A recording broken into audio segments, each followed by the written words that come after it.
بسم اللہ الرحمن الرحیم سبحان الذی اسری بعبدہ، پاک ہے وہ ذات جو لے گئی اپنے بندے کو راتوں رات مسجد اقصی سے مسجد حرام سے مسجد اقصی تک۔ اگر یہ بات کسی انسان کی طرف منسوب ہوتی تو بات اور تھی، اگر یہ فعل حضور کی طرف منسوب ہوتا کہ حضور گئے تو بات اور تھی کہ میں آیا نہیں لایا گیا ہوں، حضور گئے نہیں لے جائے گئے ہیں، اور لے جانے والے وہ ذات ہے سبحان الذی اسری، وہ پاک ہے ہر عیب سے، ہر نقص سے، ہر ذوق سے، ہر کوتاہی سے، وہ منزہ ہے، اعلیٰ ہے، عرفہ ہے، بالا تر ہے، لہذا اس کی قدرت سے یہ ہرگز بعید نہیں کہ وہ اپنے بندے کو راتوں رات مسجد حرام سے مسجد اقصی اور پھر مسجد اقصی سے سدرۃ المنتہا تک لے جائے اور واپس لے آئے اور پھر مسجد حرام میں پہنچا دے۔ اور بعض روایات میں آتا ہے کہ وضو کا پانی ابھی بہ رہا تھا اور کنڈی جو ہے حضور کے مکان کی وہ ابھی ہل رہی تھی، معلوم ہوا وقت نہیں گزرا۔ میں کچھ بیان کروں گا، میرے بیان کرنے میں کچھ کمی اور بیشی ہونے کا اندیشہ ہے۔ اگر ہم اتنے خوش قسمت ہیں کہ وہ واقعہ ہمارے پاس ایک مفصل حدیث کی شکل میں موجود، اور حدیث بھی دوسرے یا تیسرے طبقے کی کتابوں کی نہیں، متفق علیہ، جس میں روایتاً جیسا کہ میں نے عرض کیا جس کا پایا تقریباً قرآن کے برابر، اور اس حدیث کے راوی ہیں حضرت مالک ابن صعصعہ رضی اللہ تعالی عنہ۔ ان کے بارے میں ایک بات ہے بڑی اہم، وہ نوٹ کر لیجئے۔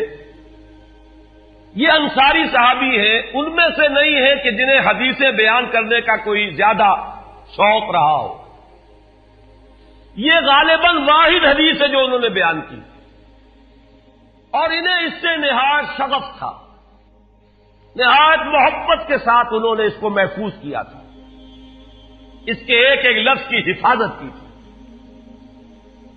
چنانچہ بعض دوسرے وہ صحابہ بھی جنہوں نے خود حضور سے یہ بات سنی ہوئی تھی، اب ایک تو وہ خود براہ راست روایت کر رہے حضور سے کہ ہم نے سنا، حضرت انس ابن مالک رضی اللہ تعالی عنہ خود، لیکن وہ صحابہ بھی ان کی خدمت میں خاص طور پر حاضر ہو کر ان سے اس روایت کو سنتے تھے، اس لیے کہ اس روایت میں ان کا درجہ بہت بلند ہے، ان کو اس سے بہت شغف تھا، تو صحابہ جو براہ راست حضور سے سن چکے وہ بھی ان کے پاس جا کر خاص طور پر اس حدیث کو سنا کرتے تھے۔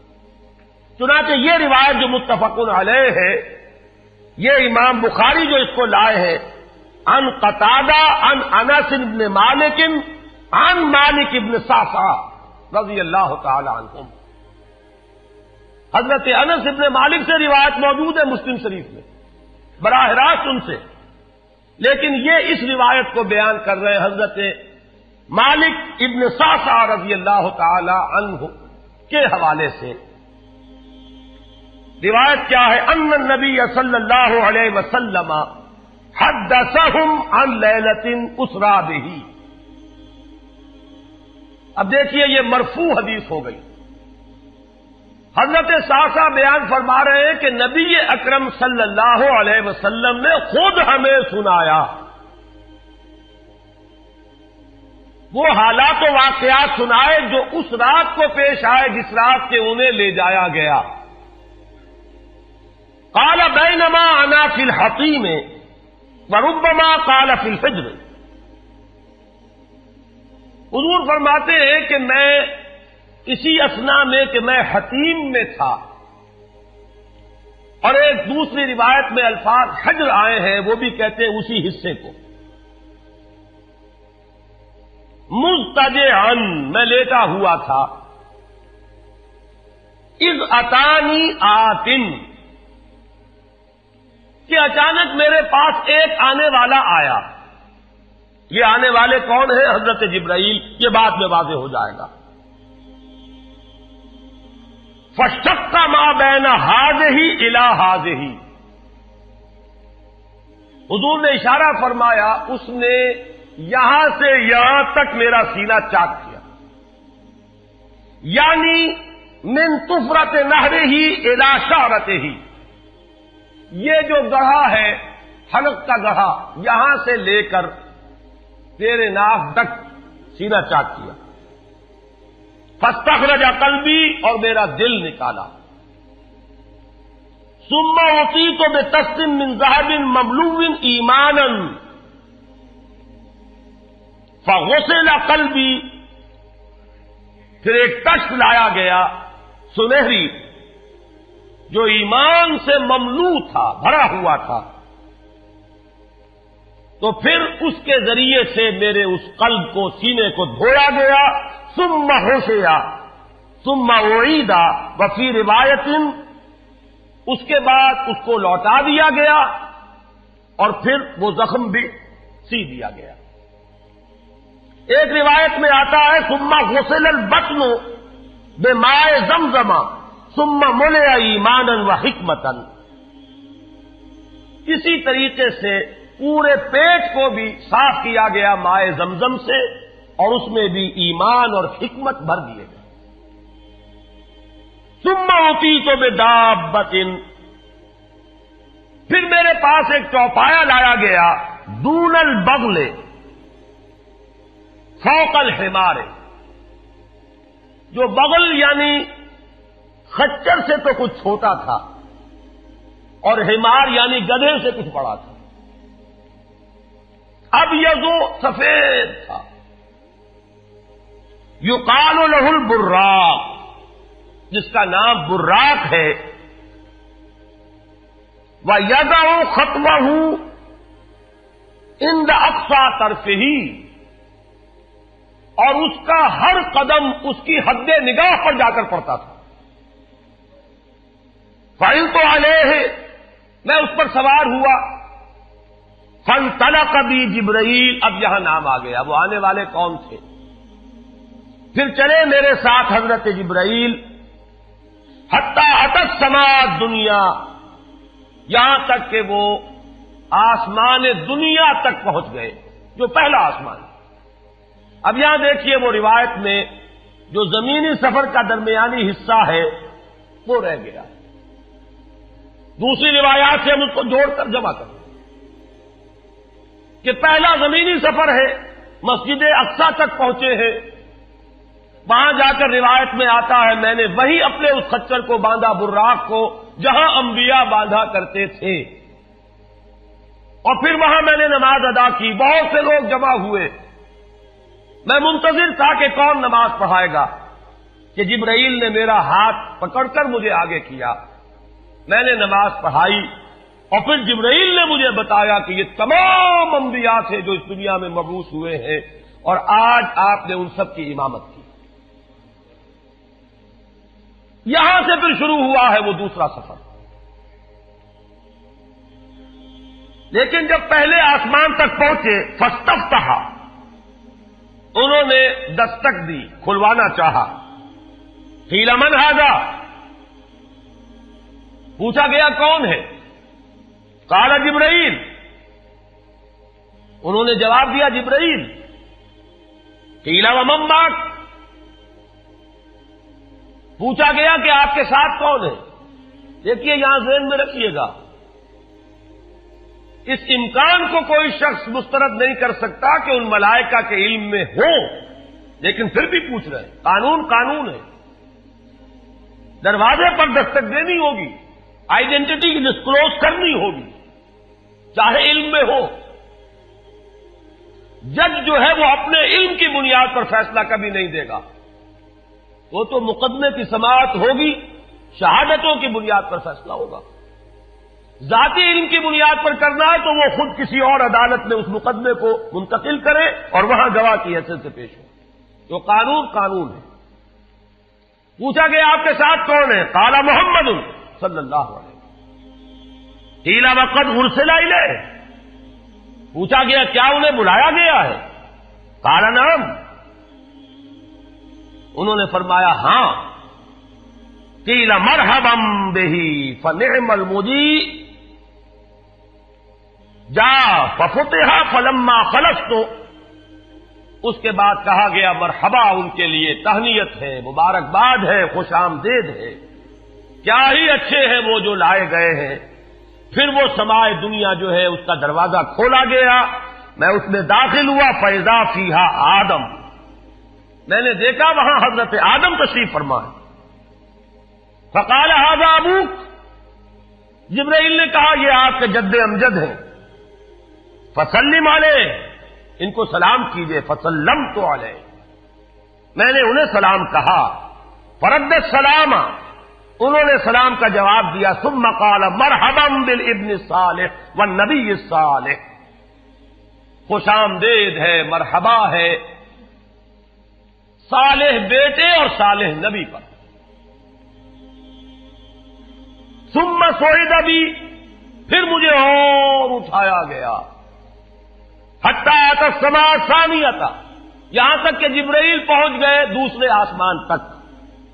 فاستفتح، پھر وہی سوال و جواب ہے، میں اب ترجمہ نہیں کروں گا۔ قیل من ھذا قال جبرائیل، قیل ومن معک قال محمد، قیل وقد ارسل الیہ قال نعم، قیل مرحبا بہ فنعم المجیء جاء ففتح فلما خلصت، جب یہ سارا اس کارروائی کے بعد داخل ہوئے ہیں دوسرے آسمان پر، فَإِذَا يَحْيَىٰ وَعِيسَىٰ وَهُوَ ابْنَا خَالَةٍ، وہاں میں نے دیکھا کہ یحییٰ اور عیسیٰ ہیں اور یہ خالہ زاد بھائی ہیں۔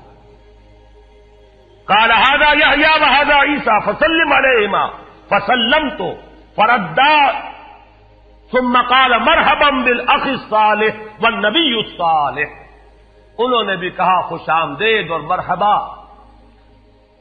ایک صالح بھائی اور صالح نبی کو، یہاں نوٹ کیجئے گا،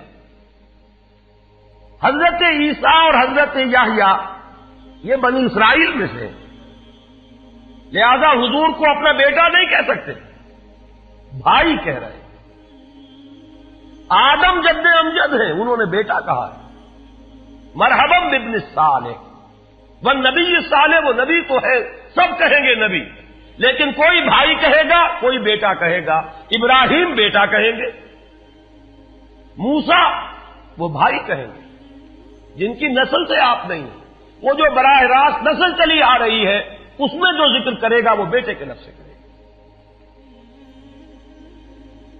ثم صعد بی الی السماء الثالثہ فاستفتح قیل من ھذا قال جبرائیل، قیل ومن معک قال محمدا، قیل وقد ارسل الیہ قال نعم، قیل مرحبا بہ فنعم المجیء جاء ففتح فلما خلصت اذا یوسف قال ھذا یوسف فسلم علیہ فسلمت علیہ فرد ثم قال مرحبا بالاخ الصالح والنبی الصالح۔ اب مجھے ترجمے کی ضرورت نہیں ہے، ایک مرتبہ بات آپ نے سمجھ لی، اب تیزی کے ساتھ میں اس حدیث کو پڑھ دینا چاہتا ہوں۔ ثم صعد بی، پھر مجھے اور بلندی پر لے جایا گیا، حتی اتی السماء الرابعۃ فاستفتح قیل من ھذا قال جبرائیل، قیل ومن معک قال محمد، قیل وقد ارسل الیہ قال نعم، قیل مرحبا بہ فنعم المجیء جاء ففتح فلما خلصت فاذا ادریس فقال ھذا ادریس فسلم علیہ فسلمت علیہ فرد ثم قال مرحبا بالاخ الصالح والنبی الصالح۔ یہاں ملاقات ہوئی حضرت ادریس علیہ الصلوۃ والسلام سے۔ ثم صعد بی حتی اتی السماء الخامسۃ فاستفتح قیل من ھذا قال جبرائیل، قیل ومن معک قال محمد، قیل وقد ارسل الیہ قال نعم، قیل مرحبا بہ فنعم المجیء جاء ففتح فلما خلصت فاذا ہارون قال ھذا ہارون فسلم علیہ فسلمت علیہ فرد ثم قال مرحبا بالاخ الصالح والنبی الصالح۔ ثم صعد بی حتی اتی السماء السادسۃ فاستفتح قیل من ھذا قال جبرائیل، قیل ومن معک قال محمد، قیل وقد ارسل الیہ قال نعم، قیل مرحبا بہ فنعم المجیء جاء ففتح فلما خلصت فاذا موسیٰ قال ھذا موسیٰ فسلم علیہ فسلمت علیہ فرد ثم قال مرحبا بالاخ الصالح والنبی الصالح. چھٹے آسمان پر یہ حضرت موسیٰ سے ملاقات ہوئی. فلما جاوزت بکا، جب میں آگے بڑھا تو حضرت موسیٰ روئے. قیل ما یبکیک، ان سے پوچھا گیا کہ آپ کو کیا چیز رلا رہی ہے؟ قال ابکی لأن غلاما بعث بعدی، کہ مجھے اس بات پر رونا آ رہا ہے یہ نوجوان محمد صلی اللہ علیہ وسلم، یہ میرے بہت بعد ان کی بعثت ہوئی ہے. يدخل الجنت من امته اکثر ممن يدخلها من امتی، میرے بہت بعد آنے کے باوجود ان کی امت میں سے جنت میں داخل ہونے والوں کی تعداد میری امت کے مقابلے میں بہت زیادہ ہوگی. بہرحال اپنی امت کا خیال تو ہے، وہ شفقت جو نبی اور رسول کو اپنی امت پر ہونی چاہیے وہ ہے بتمام و کمال. اسے معاذ اللہ کسی حسد پر معمول نہ کیجیے، بلکہ وہ جو احساس ہوا ہے اپنی امت کی محرومی کا، وہ ہے کہ جس نے حضرت موسیٰ علیہ السلام پر یہ کیفیت طاری کی. ثم صعد بی، پھر مجھے اور بلند کیا گیا الی السماء السابعۃ، ساتویں آسمان پر. فاستفتح قیل من ھذا قال جبرائیل، قیل ومن معک قال محمد صلی اللہ علیہ وسلم، قیل وقد بعث الیہ قال نعم، قیل مرحبا به فنعم المجیء جاء. فلما خلفت فاذا ابراہیم قال ھذا ابوک ابراہیم فسلم علیہ، فسلمت علیہ فرد السلام ثم قال مرحبا بالابن الصالح والنبی الصالح. حضرت ابراہیم نے پھر استقبال کیا، خوش آمدید صالح بیٹے اور صالح نبی کے لیے. ثم رفعت، اب ذرا یہاں نوٹ کیجئے گا، یہاں صعد تو نہیں آیا، صعد بھی نہیں آیا، رفعت. پھر مجھے اور بلند کیا گیا الی سدرۃ المنتہی. یہ سدرہ منتہا ہے جس کا ذکر ہے سورۃ النجم. اسی سدرۃ المنتہا کے پاس جنت ماوا ہے، وہ جس کا وعدہ کیا گیا ہے، جو ٹھکانہ بنے گی اللہ کے نیکوکار بندوں کا، جس میں وہ رہیں گے ہمیشہ ہمیش. فادخلوها خالدین، وہ بھی وہی ہے. پھر اٹھائے گئے حضور بیت المعمور تک. ثم اعطیت باناء من خمر واناء من لبن واناء من عسل. پھر میرے سامنے یہ بیت معمور کیا ہے یہ بھی جان لیجئے. یہ در حقیقت اس سماء سابعہ پر، ساتویں آسمان پر، خانہ کعبہ کا اصل جو ہے اللہ کا گھر، جس کا یہ ظل اور سایہ اس دنیا میں ہے، خانہ کعبہ، یہ ہے وہ بیت المعمور، جس کے بارے میں ایک اور روایت میں الفاظ یہ آئے ہیں، اس میں روزانہ 70,000 فرشتے داخل ہوتے ہیں، اور جو فرشتہ ایک مرتبہ داخل ہوا ہے آج تک اسے دوبارہ داخل ہونے کی نوبت نہیں آئی. اسی طریقے سے وہ فرشتے ہیں جو طواف کرتے ہیں خانہ کعبہ کا. پھر جان لیجئے یہ ہماری نگاہوں سے مخفی عالم غیب کی ایک دنیا ہے اپنی جگہ، چاہے ہمیں نظر نہ آئے. پھر میرے سامنے 3 برتن لائے گئے، ایک دودھ کا اور ایک شہد کا اور ایک شراب کا. فاخذت اللبن، میں نے دودھ والا پیالہ اٹھا لیا. قال ہی الفطرہ، حضرت جبرائیل نے توثیق کی کہ یہ ہے اصل میں آپ کا انتخاب درست ہے، یہ فطرت ہے، فطرت اللہ التی فطر الناس علیہا، یہی جو فطرت انسانی سے قریب ترین شے ہے اس کا آپ نے انتخاب کیا. انت علیہا و امتک، اسی فطرت پر اے محمد آپ بھی ہے اور آپ کی امت بھی ہے. ثم فرضت علیہ صلوات 50 کل یوم. ایک اور روایت میں الفاظ آئے ہیں، اس میں اس کی وضاحت نہیں ہے کہ 3 چیزیں حضور کو یہاں عطا کی گئی. ایک تو 50 نمازیں جو فرض ہوئی، ایک دن رات میں 50 نمازیں.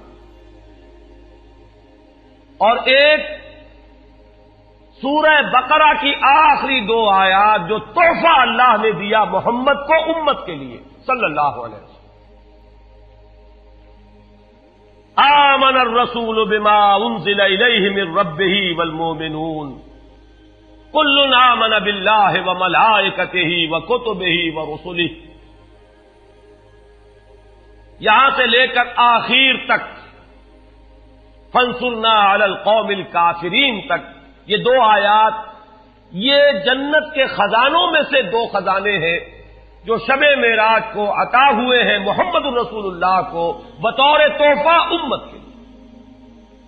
اور تیسری بات یہ کہ اے نبی آپ کی امت کے لیے یہ خصوصی بات ہے کہ آپ کی امتیوں کے گناہ کبیرہ بھی بغیر توبہ کے معاف ہو سکیں گے. یہ خصوصی تحفے ہیں جو امت کے لیے لے کر آئے محمد صلی اللہ علیہ وسلم. 3 تحفے نماز جو اس معراج میں فرض ہو رہی ہے اور اسی کو حضور کہہ رہے ہیں الصلاۃ معراج المومنین. اہل ایمان کے لیے یہ بمنزلہ معراج ہے. اس میں پھر روایت میں تفصیل آ رہی ہے. واپس جب آئے ہیں حضرت موسیٰ سے ملاقات ہوئی اور انہوں نے یہ فرمایا کہ یہ 50 نمازیں بہت ہیں, مجھے تجربہ ہے,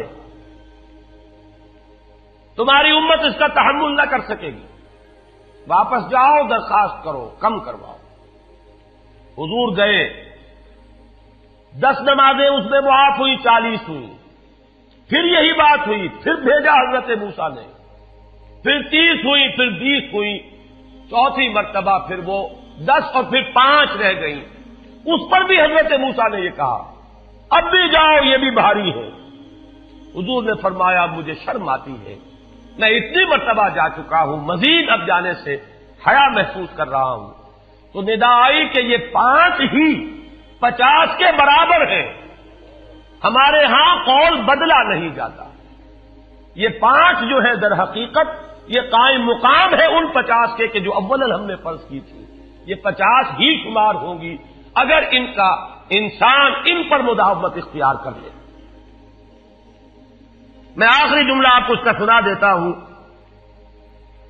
فَأُمِرْتُ بِخَمْسِ صَلَوَاتٍ كُلَّ يَوْمٍ فَرَجَعْتُ إِلَىٰ مُوسَىٰ فَقَالَ بِمَا أُمِرْتُ بِخَمْسِ صَلَوَاتٍ كُلَّ يَوْمٍ قَالَ إِنَّ أُمَّتَكَ لَا تَسْتَطِيعُ 5 صَلَوَاتٍ كُلَّ يَوْمٍ وَإِنِّي قَدْ جَرَّبْتُ النَّاسَ قَبْلَكَ وَعَالَجْتُ بَنِي إِسْرَائِيلَ أَشَدَّ الْمُعَالَجَةِ. میں نے بنی اسرائیل کا حتی الامکان معالجہ کیا, ان کے حالات کو درست کرنے کی کوشش کی, لیکن مجھے تجربہ ہے یہ 5 بھی نہیں جھیلی جائیں گی. فَارْجِعْ إِلَىٰ رَبِّكَ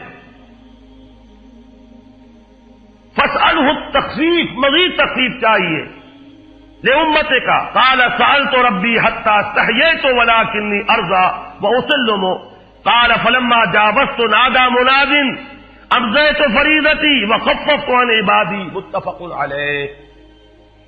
مجھے ندا آئی کہ میں نے اپنے بندوں پر تخفیف کی. اس میں وہ ذکر نہیں ہے, دوسری روایت میں ہے کہ ساتھ ہی وضاحت ہو گئی کہ یہ 5 نمازیں بھی 50 کے برابر ہے. میری بات نہیں بدلی گئی ہے, وہ در حقیقت میں نے اسی 50 کا رتبہ جو ہے ان 5 کو عطا فرما دیا. یہ روایت ہے جو متفق علیہ. روایات کثیر, جنت اور دوزخ کے جو مشاہدات کرائے گئے وہ بہت تفصیل سے دوسری روایات میں, لیکن کسی اور روایت کا استناد کے اعتبار سے, اسناد کے اعتبار سے وہ درجہ نہیں ہے جو اس روایت کا. باقی میں نے مسلم شریف کی روایات میں سے اور تفاصیل آپ کو سنائی ہے. یہ ہے واقعہ. پھر حضور واپس آئے ہیں, وہیں بیت المسجد اقصی میں آئے ہیں, پھر واپس تشریف لائے ہیں, اور اس کا میں بیان کر چکا ہوں دوسری روایات میں کہ وقت بالکل نہیں گزرا, کہیں روک دیا گیا ہے, پوری کائنات کو کہیں تھام دیا گیا. یہ بات تو وہ ہے جو آج سے پہلے بھی سمجھ میں آ سکتی تھی کہ شاید کسی ایک جگہ پر پوری کائنات کو روک دیا گیا. وقت بالکل نہیں گزرا کسی کے لیے. لیکن جیسا کہ میں نے عرض کیا, اس وقت تو یہ بھی سمجھ میں آتا ہے کہ سب کے لیے وقت گزر رہا ہو اور صرف محمد الرسول اللہ کے لیے نہ گزرے صلی اللہ علیہ وسلم. آج یہ بات بھی سمجھ میں آ سکتی ہے لیکن یہ ہے کہ قرین قیاس وہی پہلی بات ہے کہ اس میں پورے اس وقت کے لیے وقت کی رفتار کو روک دیا گیا ہو. وہ مسئلہ یاد آ گیا کہ آگے بڑھو یا وقت کی رفتار روک دو. تو یہ وقت کی رفتار ہے جو محمد الرسول اللہ صلی اللہ علیہ وسلم کے لیے روک دی گئی. اس کے بعد جو ہنگامہ ہونا چاہیے تھا وہ ہوا. صبح جب حضور نے فرمایا کہ یہ میرے ساتھ واقعہ پیش آیا ہے تو جو رد عمل ہونا چاہیے تھا وہ ہوا ہے. یہاں تک بھی ہوا ہے کہ بہت سے مومنین صادقین متزلزل ہو گئے. مشرکین نے کفار نے بغلیں بجائی کہ اب ہمیں موقع مل گیا. معلوم ہوتا ابھی تک تو شک ہی کی بات تھی کہ ان کو کچھ خلل دماغی کا عارضہ ہے، اب تو ثابت ہو گیا، کسی شک و شبے کی گنجائش نہیں. چنانچہ اب آپ اس کا اندازہ کیجئے، یہ واقعہ مکے میں بیٹھ کر بیان کیا جا رہا ہے، امتحان لیے گئے ہیں. اچھا اگر گئے تھے تو بتاؤ مسجد اقصیٰ کے ستون کتنے ہیں، وہاں کی کھڑکیاں کیسی ہیں؟ حضور فرماتے ہیں، ایک حدیث موجود ہے کہ میں گھبرا گیا، اس لیے کہ کس کو یاد رہتا ہے. مسجد اقصیٰ میں جا کر حضور ستون تو نہیں گن رہے تھے، لیکن یہ کہ جب پوچھا جا رہا ہے تو مجمع میں تو ہو سکتا ہے کہ تالی پٹ جائے کہ اچانک اللہ تعالی نے میرے سامنے مسجد اقصیٰ کو کر دیا، اب میں دیکھ کر بتا رہا ہوں اور لوگ دنگ ہو رہے ہیں. اب دیکھیے وہ مشاہدہ جو میں نے عرض کیا تھا، مشاہدات بے شمار ہیں. جنت سامنے لے آئی جاتی ہے اور آگ سامنے لے آئی جاتی ہے، جہنم سامنے لے آئی جاتی ہے، مسجد اقصیٰ سامنے لے آئی گئی ہے، جن میں سے ہر سوال کا جواب حضور نے مشاہدے سے دیا. اسی ضمن میں وہ واقعہ آتا ہے کہ حضرت ابو بکر کے پاس گئے لوگ دوڑے دوڑے. وہ یہ سمجھتے تھے کہ اگر یہ پالا ہم مار لیں تو پھر ہماری جیت ہے. ابو بکر کو اگر ہم متزلزل کر دیں تو پھر گویا کہ ہمارے لیے کوئی اور پرابلم نہ رہے گا. روایت میں آتا ہے حضرت ابو بکر نے بھی سن کر ایک دفعہ جھرجھری لی ہے، لیکن صرف ایک سوال کیا، کیا واقعی وہ یہ فرما رہے ہیں؟ لوگوں نے خوش ہو کر کہا، تالیاں بجائے، ہاں ہاں کہہ رہے ہیں، چلو ہم لے چلتے ہیں. انہوں نے سمجھا کہ ہمارا وار جو ہے کارگر ہوا ہے، واقعی کو تزلزل ہے. لیکن اگلا جواب ابو بکر کا یہ تھا، اگر وہ کہہ رہے ہیں تو 100% درست کہہ رہے ہیں. میں روزانہ یہ مانتا ہوں کہ فرشتہ آسمان سے ان کے پاس آتا ہے، تو اگر ایک مرتبہ انہیں آسمان پر لے جایا گیا تو یہ کون سی بعید ہے؟ یہ ہے وہ دن کہ جس کے بعد صدیق اکبر شمار